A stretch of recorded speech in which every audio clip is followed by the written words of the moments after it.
Hey guys, Kyle here. So, just before the show starts, I wanted to mention our Patreon. You can pay us $1 a month as a thank you, as a tip. You can pay $2 a month to get access to one of our bonus content shows, episodes 2 days early, and a secret Discord chat where all of our Patreon donors get to go and hang out and talk with us directly.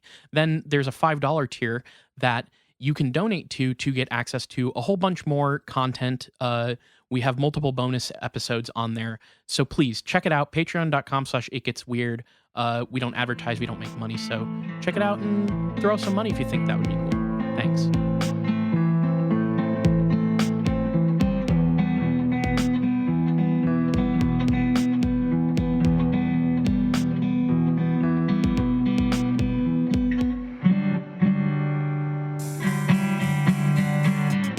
Welcome to It Gets Weird, our comedy show where we explore the unusual, the unbelievable, and the unexplained to try to make your world a little weirder. I'm Nile. Where is he? Where'd he go? Where'd he go? Oh shit. Kyle's sick. He's still shitting his pants. Yeah, still. For those on the Patreon, you might have heard some previous noise as to what he's doing. Kyle's ill, so we have a fill-in co-host today, who will not introduce herself. So we, as we are wont to do in times of crisis, turned to media to soothe our savage souls, and we watched a documentary. So I want to introduce myself, so you also don't say my name. Oh, this is Jules, everyone. Look, I was continuing with the bit. You know, the point of me not introducing myself is that I'm a star. It's true. Stars don't introduce themselves. Do you see? Do you think that Gwyneth Paltrow is introducing herself at the Oscars? No. It's true. I'm sorry. Why is that the only celebrity I could think of? That's a really good question, because I literally it's better than me, where I was thinking, well, like Conan O'Brien, on Conan O'Brien's podcast, he has the people say why they like him at the beginning of the episode instead of introducing themselves. And that's Conan O'Brien for you. So, but we're not talking about Conan today. We will. Yeah, probably. We'll find a way to. We'll find a way to tie him in. I think we can tie him in. He's pretty easily tied into this. We could make it about Conan. Yeah. We just watched the new episode of Conan O'Brien Must Go. We watched that 30 seconds before sitting down to record this. Fantastic episode of dinner television. Yes.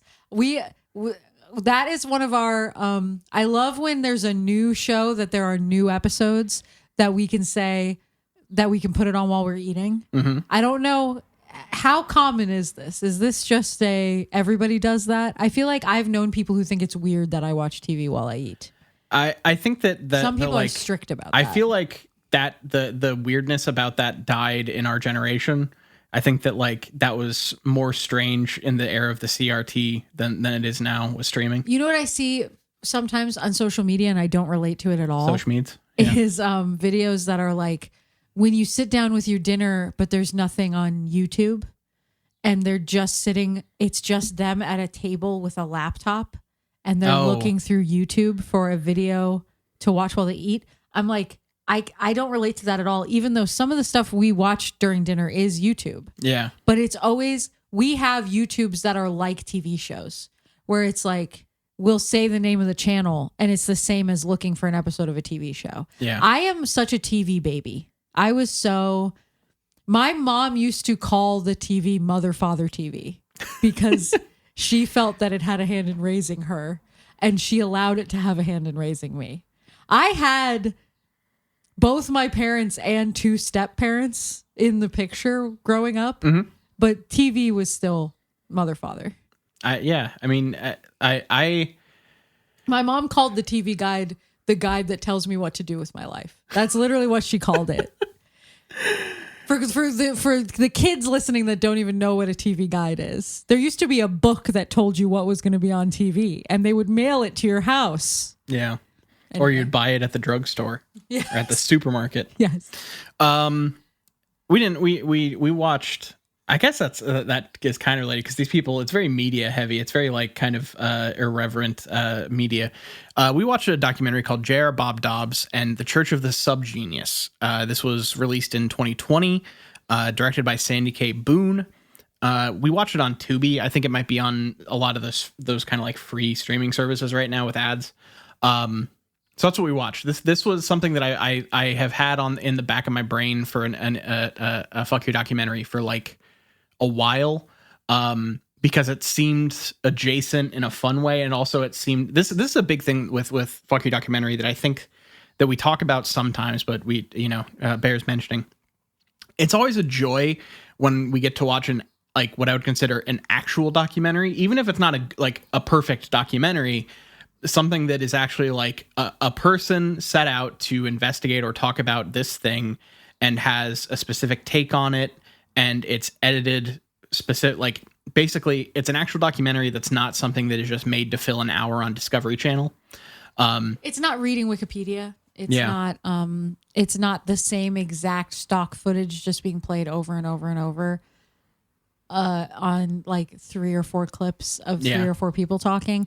I feel like there are certain things where it's like, I hesitate to say actual documentary always. I agree with you, and that is how we refer to it. I'm not trying to scoop me. I'm not trying to slap you down. But sometimes I hesitate when this just has more production value. And sometimes I worry that I am automatically more respectful of something simply because someone had more money to spend on the cameras that they used and the microphones and stuff, like where it's just like, oh, this looks and sounds professional, so I'll take what they're saying more seriously. But then that is level 1 though, where it's like, it's more pleasant to watch things that have a better production value. Definitely. I'm not like going to pretend that it isn't, but then you can have something with really good production value where no one has anything to say, like the Spielberg one that we watched. Was that the last time that I was on one of these? Fuck you documentary. I think that was the last one that I did.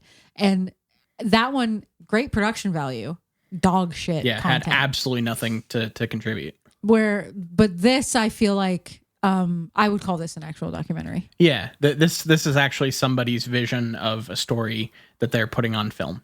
In a way that, like, whether or not you like it, I think that it is. I like for this series to make sure we do these occasionally, because like we watch some of the garbage stuff because it's what most conspiracy documentaries are, but it's always nice to find one that has like a little bit of something behind it. Spielberg produced that one. It wasn't Correct. A Spielberg documentary, to be clear. I just was trying to recall. Have you remember what I was? Yeah, it was called like Undisclosed or something. It was a series on Netflix. Yeah. I feel like this one, basically as soon as it started, I turned to you and I was like, oh, this is like extremely my shit. Yeah. Now we log everything that we watch on Letterboxd. It's true. So we kept our ratings a secret because we haven't talked about this. We watched it last night. Yep. And neither of us told the other what we logged it on Letterboxd because we rate everything. I think that to not put a star rating on something is a cowardly thing to do. I've only ever done it for like 2 movies where I got through it and I'm like, I have no idea what to do. Like, there's only one movie that I didn't put a star rating on Letterboxd, and I'm not going to say what it is on this podcast. Yeah. The one that I'll cite is I watched Faust because I really like Society and it's the same director, and wow, I have no idea what to rate that movie. It is one of the most baffling creative output things I've ever seen. It's truly singular. In that it's trying to be 16 things at once. But wow. Yeah. I don't actually think it's cowardly not to rate things, but I happen to give everything a star rating. And so do you. And so what I would like is for you to tell me what you rated this documentary. Okay. Is that bad to open with that? No, I think it's a good place to jump in. I feel like it sets the tone. Yeah. So I gave this 4. I think it was interesting subject matter. I think it had decent production, but it wasn't blowing the doors down, you know? It wasn't like changing my life. It was just an interesting documentary that was worth watching. Before I say my rating, and I'm going to say my rating, but I just want to say, I knew nothing about this going into it. Same. I simply watched the documentary. And then in order to judge it just as a documentary, I didn't look up anything about the pamphlets or the books and stuff after we watched it either. Yep. So the only thing I know about the Church of the Subgenius is what was in this documentary. I had never heard of it before. And so that being said, I gave it 3.5. Largely because I felt they were skimming over what the actual content of the books was. Yeah. In a way that made me slightly uncomfortable. I was like, so what's in these books? Like, because they're fragments of like the live stuff that they showed you where it's like, okay, this was really people pushing everything out that every ugly thought they've had. I would bet that it's a lot more edgelord humor than they let on in the documentary. Yeah. In the documentary, they were trying to make it. Let's lay down what it actually is before I get into my. But I gave it 3.5. Okay. So we're not that far off. No, we're in the hand-holding club. We said it on the bonus show, so I'll let you say it to me here. So why'd you hate it? There you go. All right. If we have half a star of discrepancy or more between our ratings, the one who has the lower rating gets asked by the person who rated it higher, why did you hate it? Yep. And Nile started that tradition in our household. And I liked it at first, and then I hated it, and now I like it again. Yeah, now it's just kind of part of the canon. Since that's on record on the bonus show this week, I figured let's just get it. Yeah, Let's get it into podcast canon. Yeah. That if one person rates something half a star lower than the other one, the person who rated it higher gets to ask why they hated it. Yep. Why'd you hate it? Yep. That's always the question. Oh, 3.5 stars? Why'd you fucking hate it? So the Church of the Subgenius started in 81, I think is what they said. It was well, I do all my calculating whenever years come up in documentaries. I go, so where was Steve Albini? I haven't here. I'm finally bringing it into podcast canon. Okay. I'm obsessed with Steve Albini right now. And so when it said 81, I was like, not even Big Black yet. Yeah. That's always what I'm doing. I do that literally.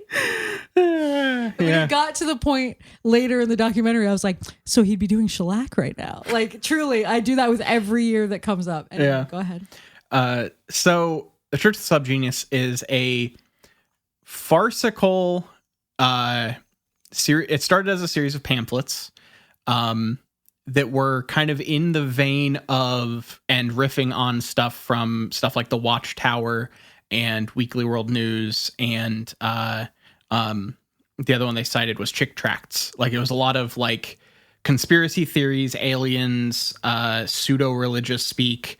But it was started as just a joke. It was two guys who were just getting really high and who liked all of that kind of shit and collected it and just made their own thing with a bunch of clip art. And part of it was the deity of this religion is a guy named J.R. Bob Dobbs. So Bob is the god of this religion. But basically, it started out, they wrote it to be funny and to try to make a Chick Tracts that was like about something weird. Yeah. And they wrote it first, and then they realized neither of them had any artistic ability. And so they decided to use clip art that was in the public domain. And they happened across this picture of a guy smoking a pipe, and they decided he was the deity. Yeah. So like, I feel like that's important because it's like, it really is just such an organic process of two guys writing comedy that it was written like any comedic book, comic, or sketch, you know what I mean?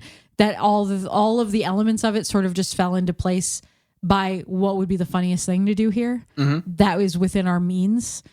And I find that really interesting that part of it changed very little over the course of the life of the thing. Yeah, it's like a whole, it kind of operated on this philosophy of provocateur joke stuff, where like the motto of the cult / religion, I say cult because they say cult, that is, they're a self-described lunatic cult, and the kind of mantra of the whole thing is fuck them if you can't take a joke. Yeah, I think they both had kind of a fascination with religion as a thing, and we're just kind of trying to take the piss. Yeah.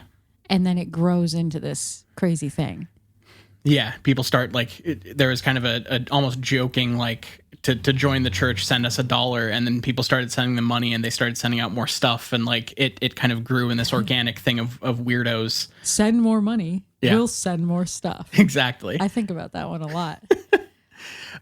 And like it grew to a point where it was a regular kind of nightly news mocking thing whenever they were in town or had an event. Like it grew to a point where it was somewhat of national renown. They got a book deal for the book of the Subgenius through like Harper Leonard or something, like a major Macmillan. That was what it was, publishing. So as a kid who I assume your parents wouldn't have approved of it, did you ever read the Weekly World News? No, I didn't really.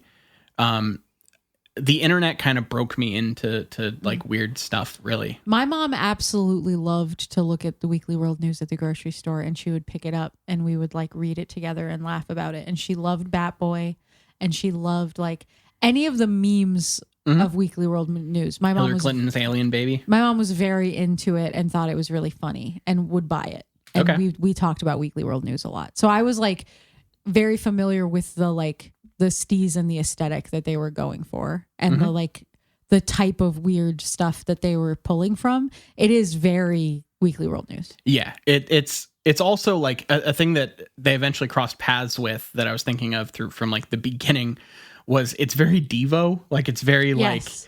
it has that kind of like early Devo when they were really taking the piss out of everything, and it was kind of, you know, they had the whole devolution thing and all that. Like it was it has that kind of cheeky nerd outsider art humor to it that is kind of engaging. I really love thinking about the fact that in the 80s, if someone thought that you were weird, they would just call you Devo.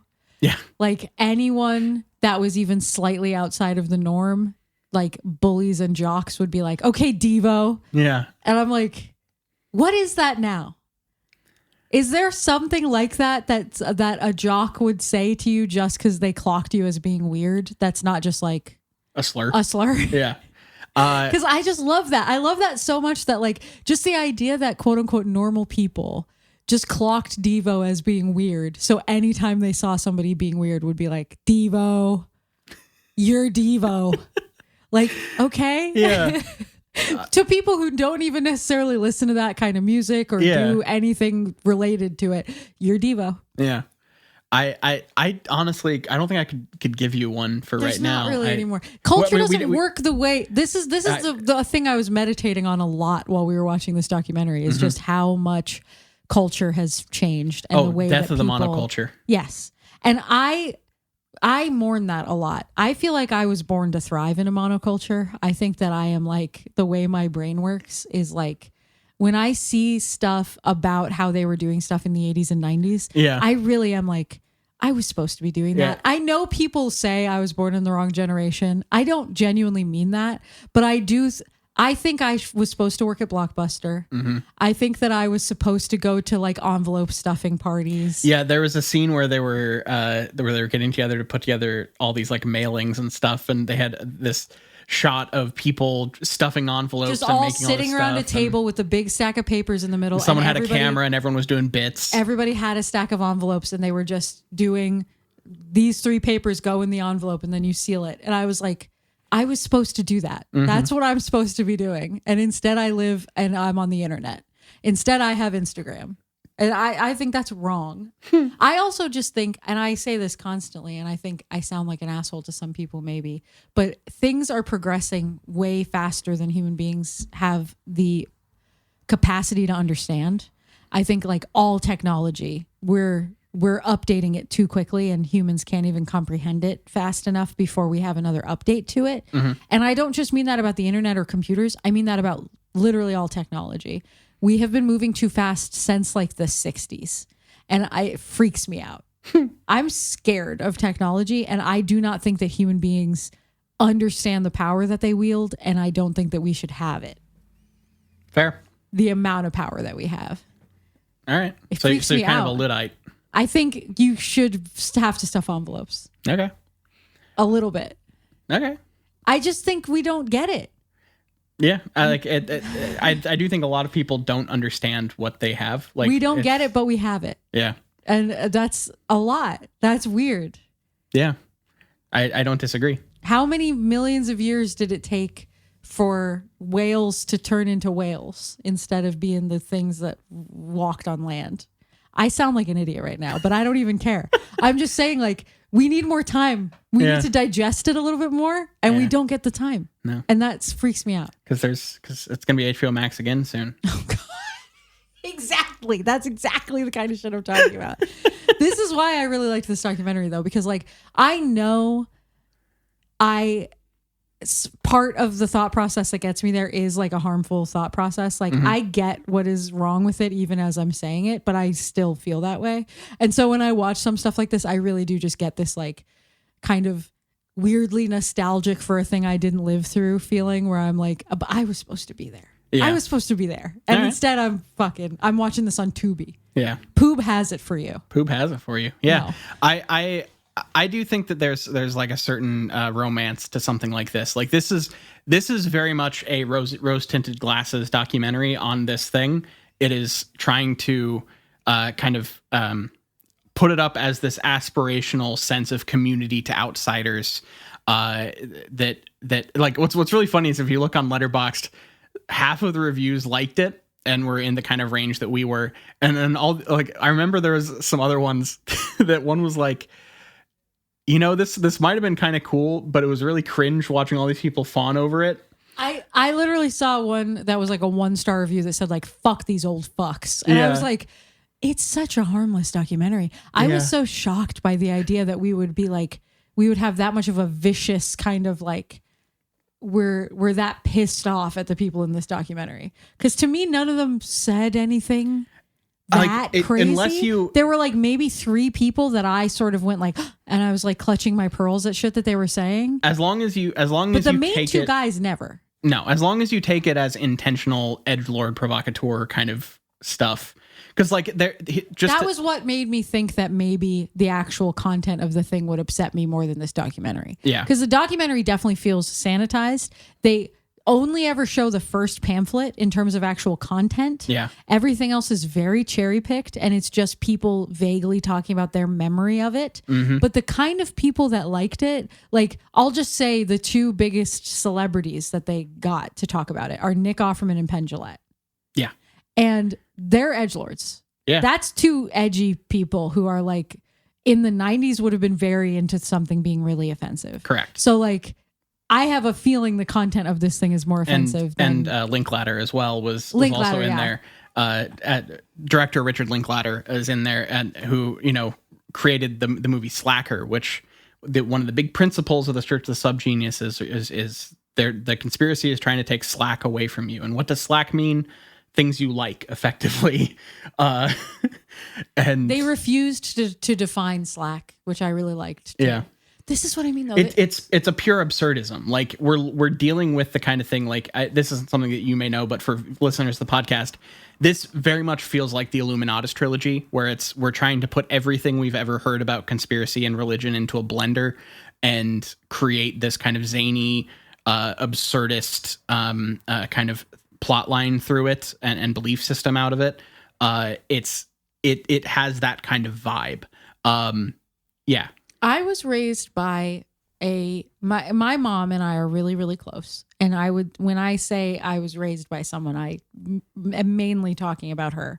And she is a boomer who was an early adopter of the internet. Mm-hmm. So we had web TV. Did you ever have web TV? No, but I had a friend who did. It is so rare that I meet someone else who had web TV and actually remembers having it. It's kind of like just a weird niche thing. But web TV was like, I guess a dongle that you used. I think it was a box, yeah. Not a dongle at that time. It would have been its own box. But it's like you hook it up to the TV, but it allowed you to get on the web. And it came with a keyboard that was specifically made to be used with it. It couldn't have been Bluetooth. It had to have been wired. Yeah, But I remember sitting on the couch and using it, and it was an ergonomic keyboard, and I remember all the extra buttons that it had up at the top because you were using it on the TV. And when you were logging on, instead of the dial-up sound, it was an animated image of a highway going by. So you were getting on the super internet highway, speedway. And I loved web TV so much. But my point is, I was raised by her. I learned so much of my sensibilities and so much of my personality just is directly copied from my mom. If you like me and think I'm funny, you would think my mom is fucking hilarious. I get it all from her.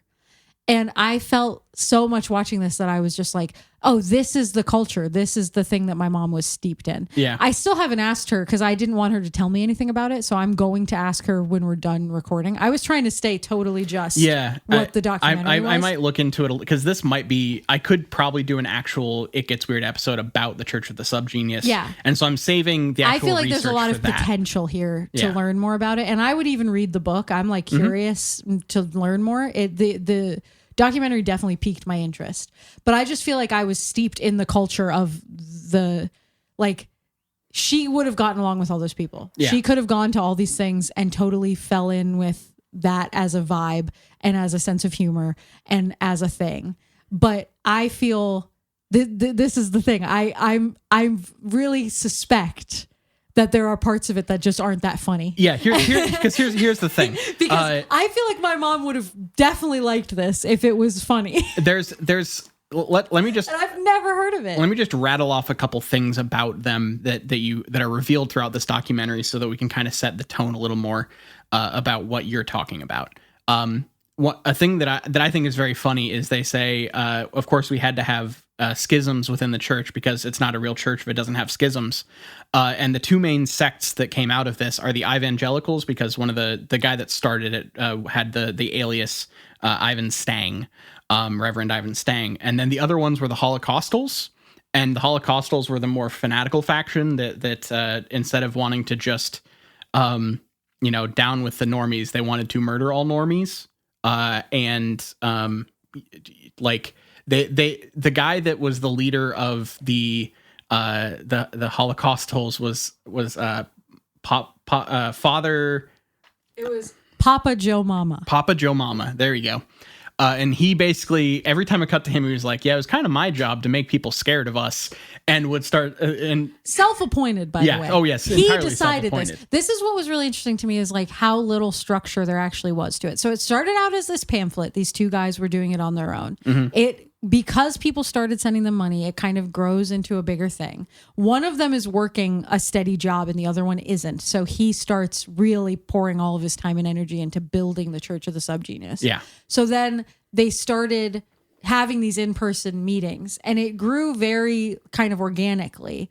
And the more that they had actual in-person stuff, the more that there were these kinds of people who like became part of it and made themselves part of it and turned it into what it is through their interaction with it. Yeah. So they would have these things where it was like, he would be preaching as a preacher and other people would get to come up and do testimonials and stuff. And like, they ran it like a church service, but like a revival tent church. And it was really interesting to watch because the main guy, Ivan, what's his actual name? I don't remember. These are all pseudonyms. They're all using aliases within the church. They call themselves something different than their actual names. His real name was Douglas Smith. Douglas he ended up being the guy shouldering most of actually doing stuff in the church because he made it his full-time job to do that. And the other guy, Davey, what was his alias? Everyone had aliases, and that's mainly what the documentary refers to them as. Yeah, Reverend Lord Albert something. So he literally had, like, he wore a mask and stuff in anything filmed and any live stuff because he didn't want his family, his in-laws, to find out that he was doing it. Sorry, Dr. Philo Drummond is his name. Which I love all the aliases. They're all very Mr. Show type aliases. But the Ivan ends up being, at first they had another guy do it who his alias was Buck Naked. Yeah. But then Ivan was like, I sort of realized I didn't like how he did it. And I had stage fright, but I thought I could do it better than him. So he started being the main preacher. And so you have him, and then they decide for a church to be real, it has to have schisms. And so then that Papa Joe Mama starts to be he is like, what would be the actual equivalent, like a real person? I mean, he's your fire and brimstone preacher kind of guy. He's your like, oh fuck, what what's the family that did the tea party, like that whole family that would picket funerals and shit of babies. He's Westboro Baptist? Yeah, he's like kind of the very conservative fire and brimstone Southern preacher kind of guy. I like this is what I mean in terms of, so the structure of the church is, there are what are people, you are a subgenius in the church, right? Everyone, and then there are pink boys who are the normies that are not subgeniuses. Correct. And the conspiracy, which is basically society at large, is trying to take away your slack, which won't be defined, but it is basically whatever is good in your life, it's trying to take that away from you. And the church and Bob are trying to give you your slack back. Yes. And also they are a doomsday cult that has the end of the world taking place in 1998. Yes. And that's going to be when, go ahead. Go ahead. So the whole thing with that is there is an alien god who talked to Bob and bequeathed him all of these things. And he's supposed to spread the word of the subgenius. So then on the doomsday, all of the aliens are going to come down in their sex UFOs, which the aliens are from Nibiru. That was a fun little thing. It's sex goddesses in their pleasure ships. Sex goddesses in their pleasure ships. Please. Thank you. And give everyone what they truly want. Yes. Is the kind of, it's not an actual, it's the end of the world, but it's also, they're just getting what they want. And if you're a subgenius and a true believer, you'll be allowed on the ship. Yeah. And if not, then you won't be. Yeah. And from jump, they are being really honest and open about the fact that they made all this shit up and it's to be funny. Correct. But people buy into it and really like the communal aspect of it. And so they start actually taking part in it and creating this kind of lore. It's basically LARPing. Yeah. What they're doing is LARPing.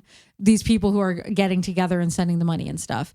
They all just get together in the woods for a weekend and pretend that they believe in this thing. Correct. And so it's a genuine community that comes up out of this fake thing where, because it gets big enough fast enough, some people actually start believing in it really sincerely. And that can get really dangerous. This is the thing about cults. This is why this is so interesting. They, as a joke, decided to make a cult because they thought it would be funny. Mm-hmm. But you can't make a fake cult. No, because once you make a cult, it's a cult. Like it is. That's how people work. Yeah. When you gather enough people in a room and they all paid to be there, and you're standing at the front of that room and you're telling them the sex goddesses are going to come down in the pleasure ships, you have created a cult. That is real now, and you can't take it back. I feel like the people behind, I didn't know this at the time, but the people behind the Church of the Flying Spaghetti Monster were really trying to do this, and it didn't quite work because the culture had become too fractured. Yeah. Like it has that kind of, you know, I had someone in my elementary school who I was friends with that claimed to be a part of the Church of the Flying Spaghetti, and like actually didn't fully believe it, but would talk to you as if he did, like in a way that he would do the lore. Yeah. He would actually know about it. Yeah. And it really feels like that. It now looking back on it, that really feels like a similar kind of attempt. How old are we talking here? High school, middle school? Elementary school. Okay. This was in like 5th and 6th grade. Yes, because I got into that. I was one of those people that would say Pastafarianism, and I loved the Flying Spaghetti Monster. I thought that was so. I was an atheist from the time I was wee. Yeah. Because one time, my parents were trying to raise me in the church, and one time I got home from church, and I basically asked my mom a bunch of questions that she couldn't answer. And she was like, you don't have to go to church anymore. And I was like, cool, because I never really thought that made any sense anyway. And so I don't really know a ton about the Bible, even though I was raised Christian. And I just have no kind of attachment to religion. But so for me as a kid, something Flying goofy Spaghetti like Monster that, was like great. And I loved Ricky Gervais. You know what I mean? Like, yeah. I was very susceptible to that kind of thing. But I was wondering if that kid tried to you're saying you were much younger, but there were people who actually got their like driver's license photo with a pasta strainer on their head and stuff because you can do stuff like that if you're exempt for religious purposes. Yeah. So they made that part of it that you have to wear. It's a traditional garb. Yeah. And it's just a pasta strainer turned up. I remember hearing about that, but we were not near getting our driver's licenses at that point, so it wasn't really a going concern. It's all very the kind of sense of humor. It's really hard to describe because it's just kind of a weird thing and it's weird people. Mm-hmm. But all these people would be called Devo. Yeah. Like these people are guys who jocks on the street would see them and go, Devo, you're Devo. And it's like, it's very Hitchhiker's Guide, Mr. Show, Late Night with Conan O'Brien. Like these are the things that were happening in the culture with Weirdos. And these are all the people that were listening to Devo, doing all those things. They in the documentary, they cited influencing The Residents, which I thought was interesting. Yes. Something with these kind of defined aesthetics that are very absurdist intentionally and confusing intentionally and provocative intentionally is the kind of thrust of this whole thing. But they what I liked about it is there was stuff throughout this where whenever you actually saw the things or they were referencing specific beliefs and stuff and like telling the lore, they read the stuff. Like they were referencing conspiracy theories. They had they were talking about Planet X, and they were talking about doomsday cults, and they were talking about the aliens and like the shadow government stuff and they were steeped in the conspiracy lore enough to actually parody it in a way that was interesting, which is like, at least in the little bit we saw, as Jules has already said, they do not show you extensive amounts of primary sources of what these things were, because I don't know how any of it would hold up in this day and age. Yes. The other thing culturally about it that I found really interesting is there were a handful of women that were interviewed. It was mostly men, but there were a handful of women.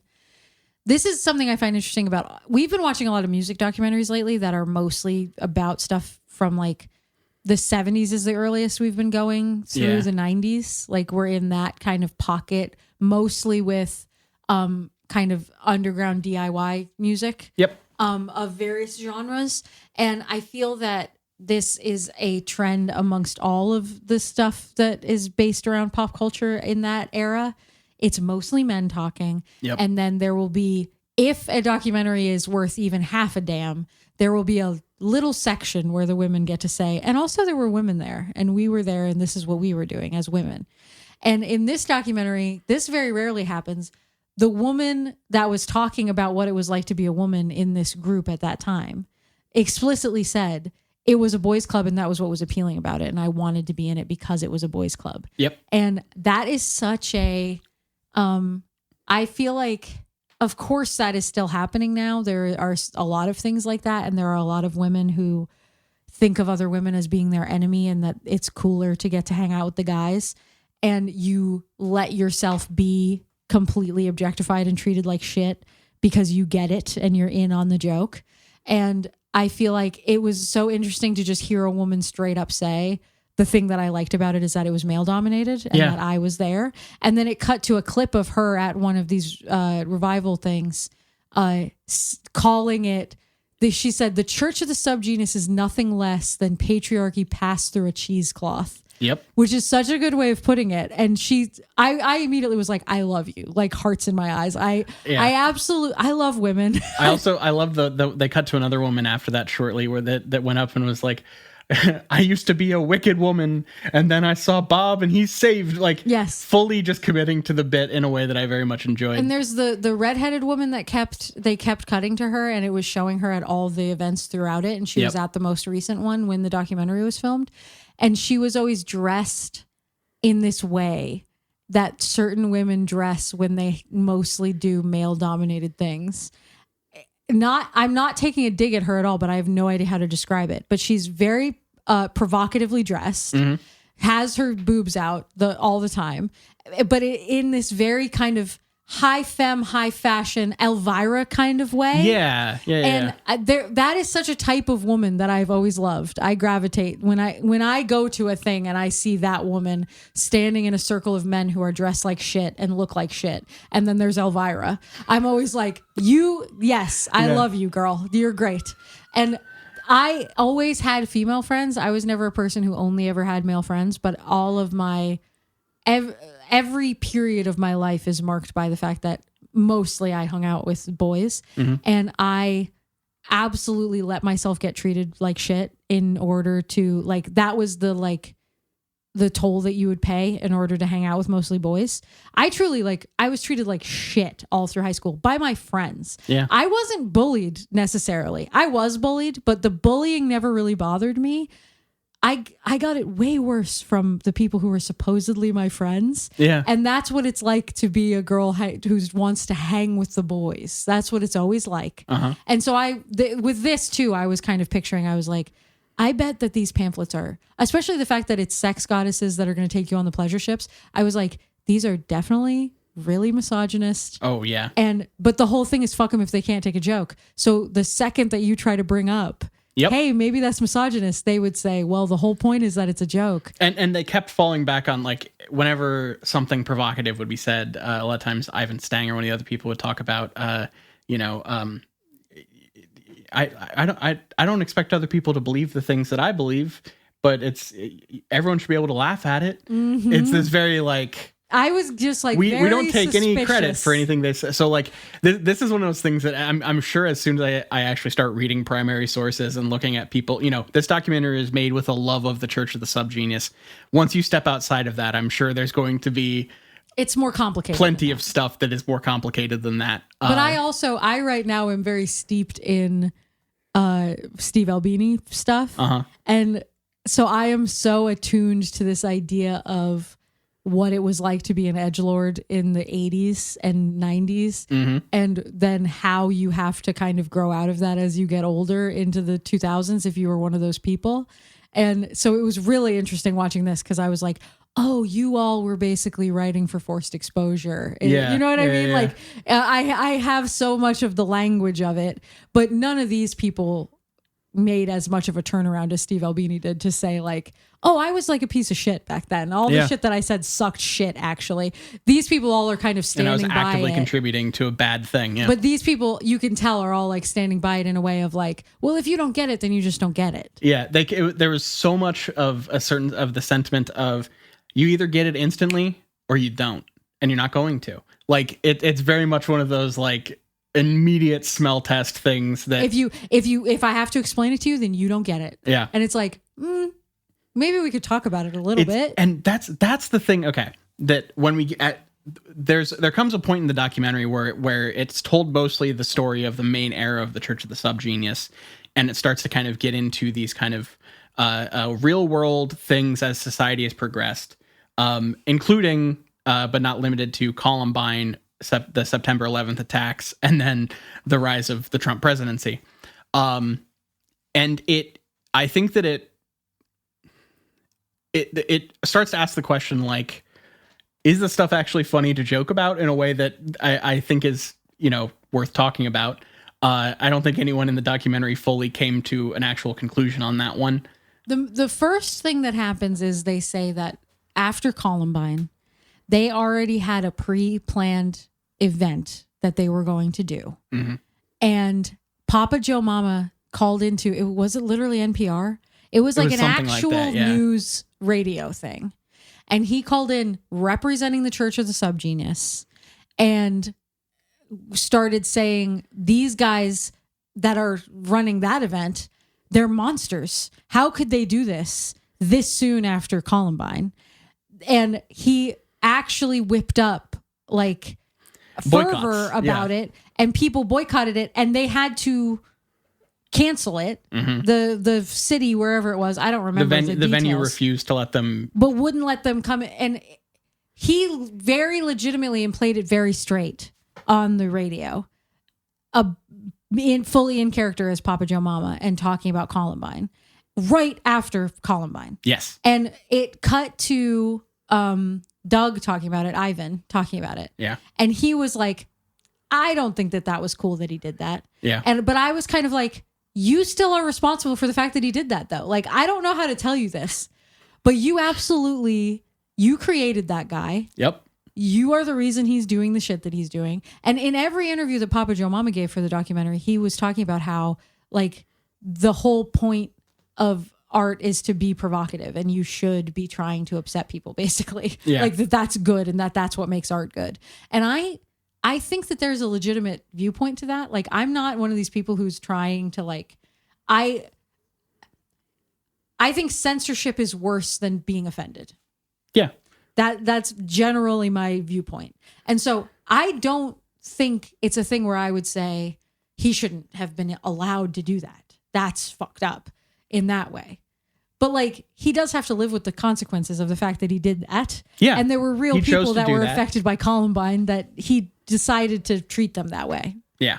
And like that's a real thing and those are real people. Yeah. It's not just art being provocative for provocativeness sake. Yeah. It's very like you can do that, but you also then have to deal with the fallout of what you did. Like it's And no one in this documentary wanted to. no. They all were kind of like, and I wash my hands of that. It happened how it happened and it is what it is. Yeah. And I'm kind of like, you're absolutely responsible for the fact that happened. And there are other things like that where I was like, that to me is the darker side of it, that the documentary is like really quickly trying to be like, Yeah, let's move like on. they also at some time around then there was a woman whose child got taken away from child services because there were images posted of her at one of these X Day, the like events where the rapture is supposed to happen or whatever.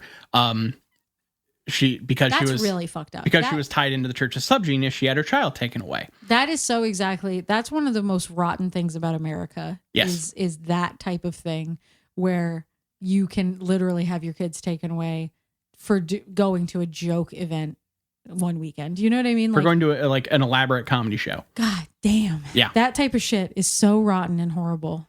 And I appreciated that it showed when they asked Ivan about it. He was like, she did eventually get her kids back, not through anything we did for her. It was purely because the dad was such a piece of shit that she got her kids back. Yep. And I was like, yeah, you guys can't do anything for her. That's the whole thing. You didn't think about the fact that there would be consequences for people in their actual lives when you did any of this. The first pamphlet was made just when they were smoking weed and like popping themselves. And it was in 81 and they set the end of the world as 98. And they say this about 100 times because 1998 seemed so far away that there was no way that we would still be doing it by then. Yeah. And then that date comes and goes. Like they do have to live through the date that they said would be the end of the world. Yeah. And I liked that too. They had a gathering on that day at the time that the pleasure ships were supposed to come. And Reverend Ivan Stang pulled up in a huge white limo. Yep. And he came up and started speaking. And then when the time passes, they covered him. Was the first thing lube? Was it yeah, literally I just think lube? it was lube. It looked so sticky and horrible. Yeah. They take his shirt off and they cover him in lube and pink feathers.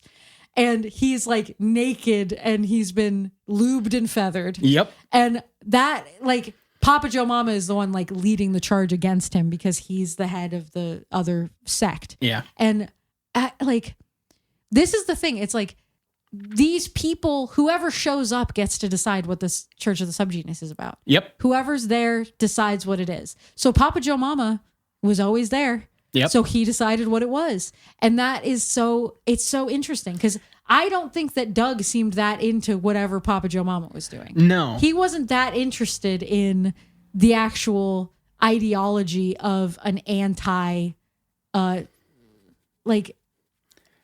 an actual like fire and brimstone. yes, death like, cult. but he was very pro the idea that churches have schisms, so we should have a schism. Yeah. So he was just willing to let whoever wanted to lead that. Well, then you be the opposition to me. Yeah. It's such an interesting thing to watch unfold because and I would love to see a more, full accounting of it because it really does seem like it was very just whatever people said was true. Like it was very yes and whoever said anything, that was a part of it. And then people would either build on it, or they would break off into another thing and do something else, or they would like have their own meeting where other things were said. And like, so it's not that there's like a full defined set of beliefs fully. Like there are these certain things that are kind of tenets of it that are kind of like Slack and stuff is a part of it forever. But so much of it just seems very like whatever people said at the time. And like you said, like that's the mentality that used to be, that was early internet culture too. Yeah. Like that was forums. That was what it used to be like. It would just be a group of people all talking about a single topic and just deciding things through talking. And every once in a while you can still capture that. But I feel like as a society, we're so much more fractured now, and there really isn't a monoculture anymore. But that you only get something like this through a monoculture. Yeah, because these people were so desperate to have something actually interesting happen to them because they didn't care about the thing that was actually popular at the time. So those people were all pink boys, and now I can be part of something special and funny and weird and cool. And me being weird is celebrated at this place. Yeah. And I don't have that anywhere else in my life, because it was like when it actually started, it was pre-internet. There was no internet. And then once they all got on the internet, then that shaped what the Church of the Subgenius was like, because then they were all on forums and they were all doing that kind of thing. Yep. And I find that really interesting. Here's where the documentary goes down to 3.5 for me instead of being higher. Yeah, that'd be interesting. Because I feel like most of the documentary, I was watching it and I was like, this could easily be a 4 or 4.5 for me. Yeah. Because it's just a type of topic that I find really interesting and fun. I like comedy writers. I find them really interesting. And that's basically what these guys are. And I thought that it had a good production value, et cetera, et cetera. The Trump section was one of the stupidest devolvements of a documentary ever. Yeah. Don't try to make it about Trump. It has nothing to do with Trump. You guys weren't commenting on some sort of thing that is why Trump came to power. That's not what was happening at all. No. You were absolutely...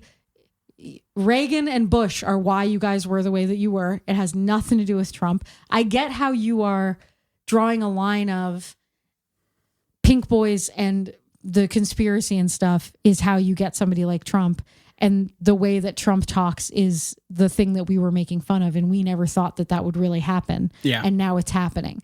But there really is such a mentality, especially among boomers, to be like, we used to joke about people sounding like that, and now he's actually doing it and he's the president. And I just am like, yeah. I find it so tedious to listen to them kind of hand-wring about it. It's so you weren't like sages of the future. No. You guys were all mad at Reagan and thought he was a lunatic. Yes. And that was, As with any time that there is a conservative government in power in this country, liberals will do exactly what you guys did. Do comedy pamphlets about it. All get together and make a figurehead that you make fun of. Yep. You'll all watch The Daily Show. You know what I mean? Like that, it just is what it is. And it happened in the 80s, and it happened in the 90s, and it happened in the 2000s. And now it's happening now with Trump.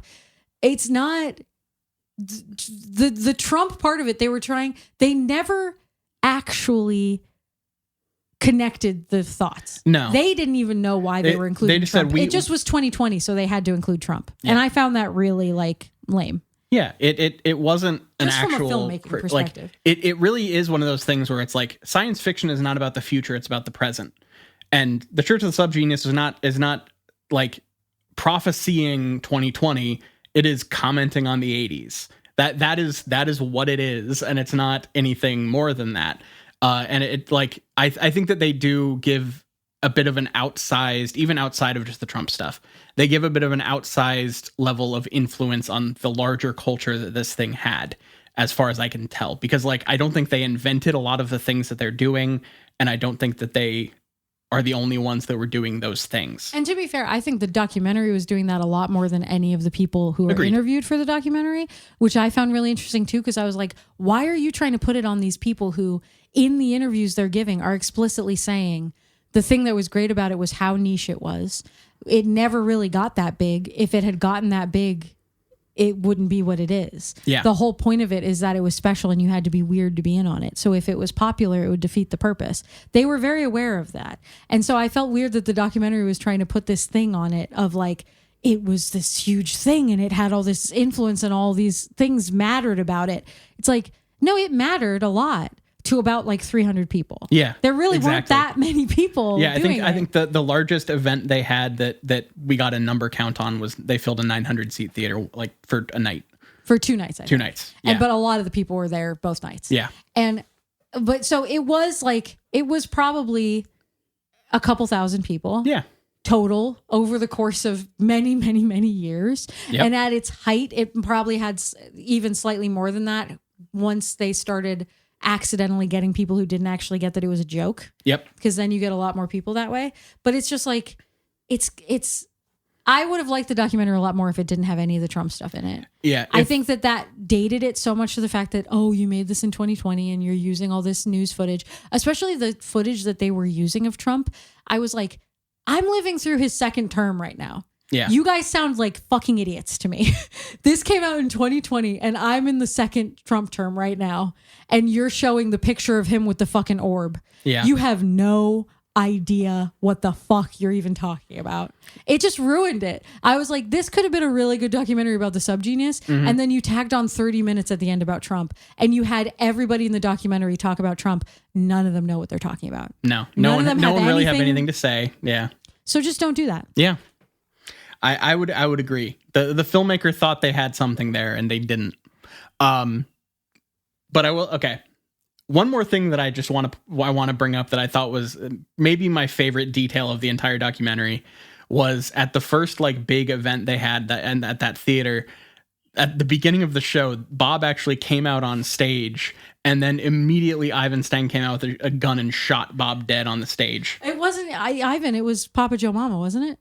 I thought it was. Was it Ivan? I didn't think Ivan was out at that point. I thought Ivan came out after Bob died. Maybe. One of the members of the church. I thought killed Papa Bob. Joe Mama said the only way that you can have a deity is if he's dead. Yeah. I thought that was Papa Joe Mama said that. Maybe. Yeah, I think you're right. I don't think it was Ivan. Okay. Because I think the whole point of it, the theatrics of it, was the fact that it was the opposition guy killed Bob. Yeah. That makes sense. But I agree. That to me was such an encapsulation. Yes, it was like you have your first big live show and that you're going to shoot your deity and have him just lay on the floor of the stage for the rest of the night while everyone dances and does shit around him.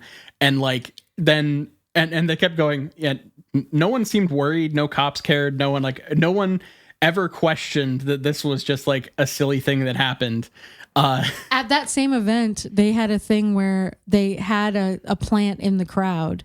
And they asked for a volunteer and they pulled the plant up and they said, you don't have to worry about time. Bob will take care of it for you. Give me your watch. And it was like a designer watch. Mm-hmm. And he said, watch, I'm going to show you. And he Ivan put the watch on a cinder block and with an actual sledgehammer smashed it. And so to the audience, this is just a guy from the audience had his watch smashed unbeknownst to him. Yeah. And they did it it was just a joke. It was just part of the show. Yeah, because like part of the tenets is like when you are a true believer, you can kind of quote control your time or something like that. Yeah. But so people in the audience, real people in the audience, just started passing their watches up and insisting that he smash them. Yeah. And we're talking like actual like Rolexes and shit, like real watches. Yeah. And they had to add time into the show for him to just stop and smash all these, because they were chanting for it. Yeah, they were like, smash it. This whole thing is this kind of Dadaist, like whatever happens kind of community thing. So if you smash a watch and someone else in the crowd is wearing a watch, of course they're going to be like, oh yeah, that's what we're doing. Yeah. And want to get involved in it. I absolutely would have passed my watch up. Yeah. Like I just am so lucky that no cult ever got me. Yeah. I really am. I'm lucky. that a cult didn't get me? Yeah. You wouldn't ever fall for a cult. You would so quickly be like, oh, this is bullshit. I'm not sure they could get me to go to a second meeting. Yeah. I feel like just anybody talking to you about it in the first place, you would immediately be like, no. Yeah. But especially when I was younger, would have been so susceptible to the community aspect of it. Mm-hmm. I am just like, the people who fall for cults are lonely people. Yeah. Lonely people. I was lonely for a really long time, and this is the kind of thing that's really appealing. I mean, let's put it this way. I was a nerd fighter. I was a nerd fighter, okay? Yeah. I didn't know what that was until I met you. I went to AwesomeCon or whatever the fuck it was. I was there, okay? I met John Green. I thanked him for saving my life. Yeah. That's a cult. I was in a cult. There you go. That really is. For anyone else who was there, my condolences to you. We made it through. We're here now. Yeah, the last time. So how many more of these type of events do you have in your back pocket? Because when you talked about your thing with the appeal to reason or whatever the like Daily Show thing was a couple times ago on the podcast. The rally to restore sanity. There you go. Which I was there. Yeah. That is such a cult. Yeah. Oh my God, was I there? How- I wasn't at the rally to restore sanity. Okay. I was at the march for truthiness or whatever Colbert called his thing. Because yet again, there's an imaginary schism. Jon Stewart was holding the march. It's the March to Restore Sanity, I think. Sure. And Colbert, in kayfabe on their shows, said, well, fuck you. I'm going to hold my own event that's for truthiness. And all the real truth tellers are going to come to mine. Mm-hmm. And that's the one that I went to. And my mom brought all of her kids. It was all of us. We went to Washington and we were there. And I wore my Stephen Colbert t-shirt. And I had the shirt that they used to sell on Comedy Central that is the Che Guevara shirt, but with Colbert's face. And I wore it. And whatever year that was, I was a kid. I was in school still. And I wore that. And the rest of my family was saying they were there for Jon Stewart. And I was the one that was like, actually... I wish I could remember what it was called. The March to Keep Fear Alive or something. It was something like that. Anyway. Yeah. I don't have any stories like that where like I went to some big pop culture type thing like that. But I just like I went to punk shows and stuff in basements, and like so my cult was like, you know, really wanting to get sweaty with a bunch of like drunk 21-year-olds. But you weren't ever in a cult. That's not a cult. Like that's not. Some people fall into it in a cult mentality, but that's not ever what you did. No. You actually just had your own opinion on things and liked things. I was so desperate for somebody to tell me what I thought. That's why I was obsessed with Stephen Colbert. Colbert was my life for so long. I wanted somebody to tell me what I thought. Yeah. Jon Stewart and Colbert told me what I thought, and I said, yes, that's what I think. Thank you, sirs.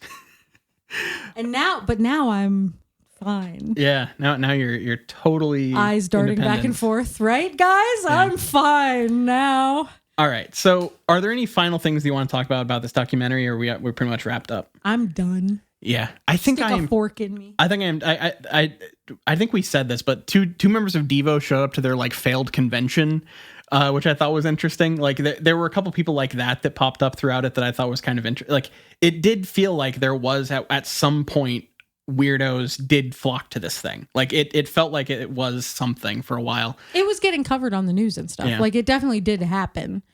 You can have a small thing be a big thing. Yeah. But yeah. Yeah. So anyway, yeah, so you may hear more about this in the future if I do an episode on it, because I do think it's legitimately interesting, and I would love to hear a more